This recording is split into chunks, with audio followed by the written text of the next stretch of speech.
Bonjour tout le monde. Compte tenu des avaries que j'ai eues, les multiples avaries, je vais bientôt passer au 5e démontage, rien que ça. Effectivement, j'ai eu ce goujon-là qui a priori a lâché. Mais avant, comme j'ai tous les autres qui sont en bon état, je vais tenter de voir quand même, avec les nouveaux segments que j'ai mis, et avec l'étanchéité de la culasse parfaite, normalement, je vais tenter de voir maintenant avec ces nouveaux segments quelle compression je peux avoir à l'intérieur des cylindres. Je ne peux pas entraîner le moteur et le faire tourner parce qu'il faudrait que je le remplisse d'huile, la bâche à huile, 4 litres d'huile, tout redémonter après et tout, c'est le bordel. Par contre, je vais le faire avec mon gonfleur de pneus comme j'ai déjà fait et je vais pouvoir voir la différence que j'ai avec le premier montage. Avant toute chose, je vais vous montrer un truc que m'a remémoré mon ami Patrick Thomas. Il m'a montré un truc que j'ai pas fait. D'abord, vous pouvez voir que j'ai acheté une belle clé. Je vais donc redesserrer la culasse. La raison pour laquelle j'ai desserré tous mes écrous, c'est que j'avais oublié un fondamental de la mécanique.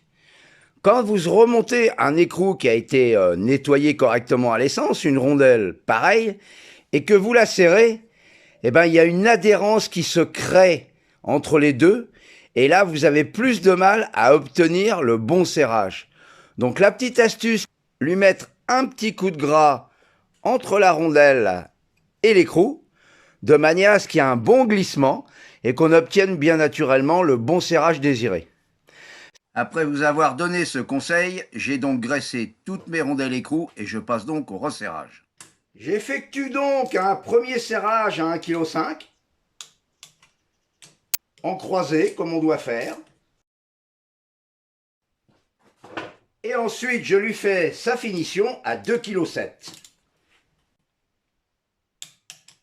Espérant que celui-là qui était foiré tienne. Eh ben, c'est pas gagné. On va le laisser tranquille pour faire le test. Malheureusement, il va falloir redémonter après. Là, je remonte ma fausse bougie dans mon cylindre 1.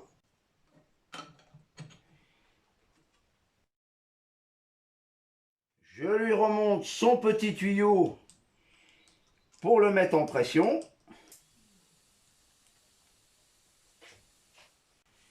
Et là, c'est le test ultime. Ah, nette amélioration. Là, je tente de voir s'il y a encore de l'air qui arrive par le puits de chêne. Je vérifie aussi côté admission et bien sûr côté échappement. Toujours un peu d'air qui fuit par les segments. Mais bon, on n'est pas sur une compression naturelle. Allez, je teste les autres. Résultat de l'opération, tous les tests se sont bien passés. Les pressions étaient pratiquement équilibrées. Donc là maintenant, je vais tomber la culasse pour voir ce qui s'est passé au sujet du joint de culasse, s'il y a encore une fuite. Et puis, avant de démonter, je vais faire le torsionnaire sur celui-là pour voir jusqu'à combien de kilos je vais pouvoir aller avant qu'il casse. Je suis sûr que le goujon est foiré parce que sur tous les goujons, j'avais mis 2,7 kg. Je suis monté à 2,8 kg. Il a bien voulu faire clic, donc ça veut dire qu'il a accepté.